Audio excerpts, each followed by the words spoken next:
What about someone that has the accusal, is being accused of being a machtia rabim, causing people to go to Christianity, causing people to go against Hashem? They're accusing you of this. After you brought to the Bedin, Sanhedrin, they kill you. So what does the Sanhedrin do with him if he has nothing to do to defend himself? Gemara, Masechet Sanhedrin, page 29a, says the following: Ve'en to'anim lamesit. The court does not plead on behalf of someone that causes people to sin, even if it's a capital case. Meaning, you don't have something to defend yourself, we're just going to kill you. Yeah, but the murderer, the guy that's being accused of murder, you helped him hopefully to try to get him out of it. But me, I'm just being accused of idolatry, and I'm being accused of getting people to go to idolatry, and that's it. You're not even asking, you're not trying to get me out? No. What? You're much worse than the murderer. Doesn't that sound evil? Only if you think God's evil.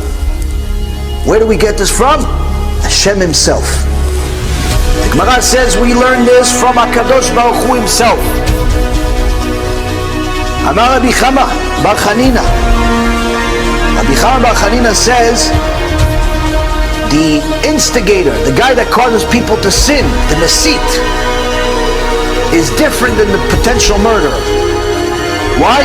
We learn this from the merciful one. We learn this from HaKadosh Baruch Hu himself, where he writes in the book of Deuteronomy chapter 13 verse 9,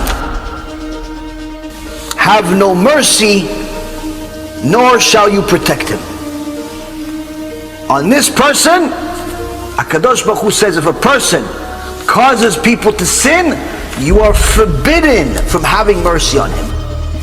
On the murderer, you're allowed to have mercy. But on a person that causes people to sin, no mercy, not allowed to have mercy. HaKadosh Baruch Hu himself writes it. Sefer Dvarim, the book of Deuteronomy, chapter 13, verse 9. If your brother, the son of your mother, or your son, or your daughter, or your friend, who is like your own soul, will entice you secretly, saying, let us go and worship the gods of others,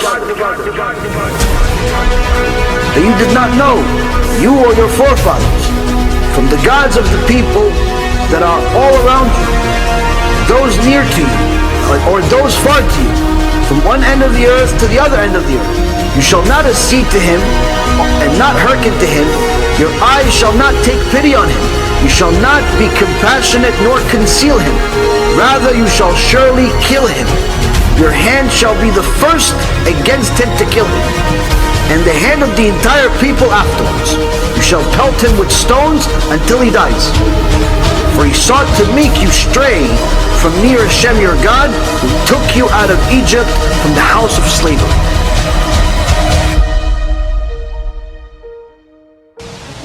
Bereta from Rabbi Shimon ben Elazar, and he says the following: Oy lanu miyom adin, oy lanu miyom hatochecha. Woe to us from the day of judgment, woe to us from the day of punishment. This is a rebuke of HaKadosh Baruch Hu when we go up to Shamayim, and He Himself will come to you, and He Himself will tell you, why'd you do it? Why'd you go against me? As it's written in the book of Psalms, Psalm 50, verse 21. These have you done, and I kept silent. You thought that I was like you. What does it mean you thought I was like you? You thought just because I'm not punishing you, I agree that you're violating Shabbat. Just because I'm not punishing you, I agree with your actions. You thought I was just like you, I was a sinner like you.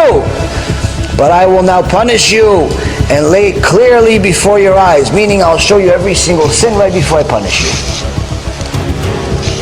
And then the next verse, Rabotai, says this: understand this now, you who have forgotten God, lest I tear you into pieces, and there be none of you to rescue. This is Tehillim, Rabotai. This is not some midrash. This is not mystical. This is literal. If you haven't read it, Baruch Hashem, it's time you have. Hashem himself is telling us. He's telling us it's not a joke. He's telling us it's not a game. He's telling us you sinned and you thought that it was okay because I didn't punish you. You drove on Shabbat, you went to this, you did this, and you thought it was okay. It's not okay.